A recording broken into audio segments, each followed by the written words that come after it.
వందే మాత్రం. నేను మీ journalist Navatha. Welcome to our political. ప్రస్తుతం ప్రపంచవ్యాప్తంగా ఎక్కడ చూసినా ఒకటే ఆందోళన, అదే ఇంధన కొరత. రష్యా ఉక్రెయిన్ సంక్షోభం తీవ్ర రూపం దాల్చడం, పశ్చిమాసియాలో నిరంతరం సాగుతున్న యుద్ధ వాతావరణం అంతర్జాతీయ చమురు మార్కెట్ ని కుదిపేస్తున్నాయి. ఒకవైపు యుద్ధాల వల్ల సరఫరా నిలిచిపోతుంటే, మరోవైపు క్రూడ్ ఆయిల్ ధరలు ఆకాశాన్ని తాకుతున్నాయి.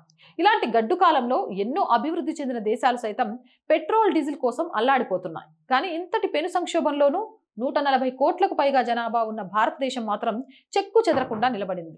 ప్రపంచవ్యాప్తంగా చమురు సెగలు రేగుతున్న భారత్లో మాత్రం ఇంధన లభ్యత సాఫీగా సాగుతోంది. దీని వెనుక కేంద్ర ప్రభుత్వం ముందు చూపు, పటిష్టమైన వ్యూహాలు స్పష్టంగా కనిపిస్తున్నాయి. భారతదేశం కేవలం చమురును దిగుమతి చేసుకునే దేశం మాత్రమే కాదు, దానిని అత్యద్భుతంగా శుద్ధి చేసి ప్రపంచానికి అందించే స్థాయికి ఎదిగింది. ప్రస్తుతం చమురు శుద్ధి రంగంలో ప్రపంచంలోనే 4వ అతిపెద్ద దేశంగా భారత్ రికార్డు సృష్టించింది. మన దేశంలో ఉన్న అత్యాధునిక రిఫైనరీలు అంతర్జాతీయ ప్రమాణాలతో పనిచేస్తున్నాయి. ఈ బలమే ప్రస్తుత సంక్షోభంలో దేశానికి శ్రీరామ రక్షగా మారింది. ముడి చమురును దిగుమతి చేసుకోవడమే కాకుండా దానిని వేగంగా శుద్ధి చేసి దేశీయ అవసరాలకు మళ్లించడంలో మన రిఫైనరీలు కీలక పాత్ర పోషిస్తున్నాయి. ఈ సామర్థ్యమే భారతదేశాన్ని ప్రపంచ దేశాల ముందు గర్వంగా నిలబెట్టింది.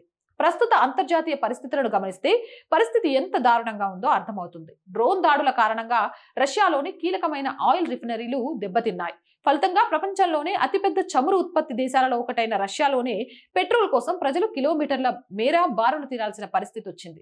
అటు పశ్చిమాసియాలో యుద్ధ జ్వాలల కారణంగా సప్లై చైన్ పూర్తిగా దెబ్బతింది. దీంతో యూరప్ సహా పలు ప్రపంచ దేశాల్లో పెట్రోల్ కొరత తీవ్రమైంది. కానీ భారతదేశంలో పరిస్థితి ఇందుకు పూర్తిగా భిన్నంగా ఉంది. ప్రపంచమంతా ఇంధనం కోసం అల్లాడుతుంటే భారత్లో అక్కడక్కడ చిన్నపాటి మినహాయింపులు మినహా ఎక్కడా పెద్దగా ఇబ్బందులు రాలేదు. వినియోగదారులకు ఎలాంటి కొరత లేకుండా పెట్రోల్, డీజిల్ అందుబాటులో ఉంచడంలో కేంద్ర ప్రభుత్వం విజయవంతమైంది. అంతర్జాతీయ మార్కెట్లో క్రూడ్ ఆయిల్ ధరలు విపరీతంగా పెరిగినప్పటికీ ఆ భారం దేశంలోని సామాన్య ప్రజలపై పడకుండా కేంద్రంలోని బీజేపీ ప్రభుత్వం అద్భుతమైన సమతుల్యతను పాటించింది. ప్రపంచ దేశాల్లో లీటర్ పెట్రోల్ ధరలు భారీగా పెరిగినా భారత్లో మాత్రం ధరల పెరుగుదల చాలా తక్కువగా ఉండేలా కేంద్రం జాగ్రత్తలు తీసుకుంది. ప్రజలపై భారం పడకుండా ఉండేందుకు కేంద్ర ప్రభుత్వం పన్నుల సర్దుబాటు చేయడంతో పాటు అంతర్జాతీయ ఒత్తిళ్లకు లొంగకుండా రష్యా నుంచి రాయితీ ధరకు ముడి చమురును కొనుగోలు చేసింది. అమెరికా వంటి అగ్రరాజ్యాలు హెచ్చరించినా సరే దేశ ప్రయోజనాలే పరమావధిగా కేంద్రం తీసుకున్న ఈ సాహసోపేతమైన నిర్ణయం వల్లనే నేడు భారతీయులు సురక్షితంగా ఉన్నారు. దేశంలో ఇంధన సరఫరా సజావుగానే సాగుతున్నప్పటికీ కేంద్ర ప్రభుత్వంపై బురద జల్లేందుకు కొందరు విపక్ష నేతలు కుట్రలకు తెరలేపారు. కొన్ని ప్రాంతాల్లో రాజకీయ ప్రయోజనాల కోసం కేంద్రంపై ప్రజల్లో వ్యతిరేకత పెంచాలనే ఉద్దేశంతో విపక్షాల మద్దతుదారులు నడిపే కొన్ని బంకుల్లో కావాలనే కృత్రిమ కొరత సృష్టించారు. స్టాక్ లేదని బోర్డులు పెట్టి ప్రజలను భయాందోళనకు గురిచేసే ప్రయత్నం చేశారు. కానీ కేంద్ర ప్రభుత్వ తనిఖీలు, తగిన చర్యల వల్ల ఈ రాజకీయ వ్యూహాలు ఎక్కువ కాలం సాగలేదు. నిజమైన కొరత దేశంలో లేదని, ఇది కేవలం విపక్షాలు సృష్టించిన భ్రమ మాత్రమేనని ప్రజలు త్వరగానే గ్రహించారు. సవాళ్లు ఎదురైనప్పుడే నిజమైన నాయకత్వ పటిమ బయటపడుతుంది. నేడు ప్రపంచాన్ని చమురు సంక్షోభం అతలాకుతలం చేస్తున్న వేళ కేంద్రంలోని మోదీ ప్రభుత్వం అనుసరించే దౌత్య నీతి, ఆర్థిక వ్యూహాలు భారతదేశాన్ని సురక్షిత తీరాలకు చేర్చాయి.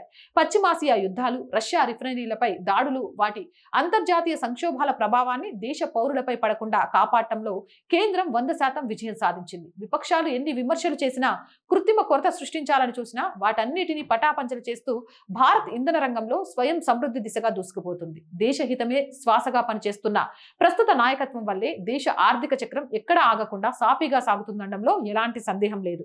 అవునంటారా కాదంటారా? మీ అభిప్రాయం కామెంట్ చేయండి. వీడియో నచ్చితే లైక్ చేయండి, షేర్ చేయండి. ఇంకా ఎలాంటి వీడియోస్ చేస్తే బాగుంటుంది అనేది కూడా కామెంట్ సెక్షన్లో తెలియజేయండి.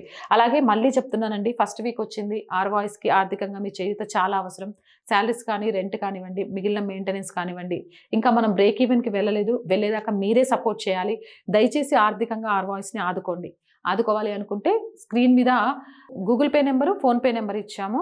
దాని ద్వారానైనా చేయొచ్చు, లేదా అకౌంట్ డీటెయిల్స్ కూడా ఇచ్చాము. వాటి ద్వారానైనా మీకు తోచిన సహాయాన్ని అందించి ఈ ఛానల్ని ఆదుకోవచ్చు. అలాగే వ్యాపార ప్రకటనల కోసం చాలామందికి వ్యాపారాలు ఉన్నాయి. 8328500576 నెంబర్ని సంప్రదించడం ద్వారా మాకు కొంత ఆర్థికంగా సపోర్ట్ దొరుకుతుంది. మీ వ్యాపారం కూడా వృద్ధి చెందుతుంది. ఆ రకంగానైనా మమ్మల్ని సంప్రదించండి. జై హింద్, జై భారత్.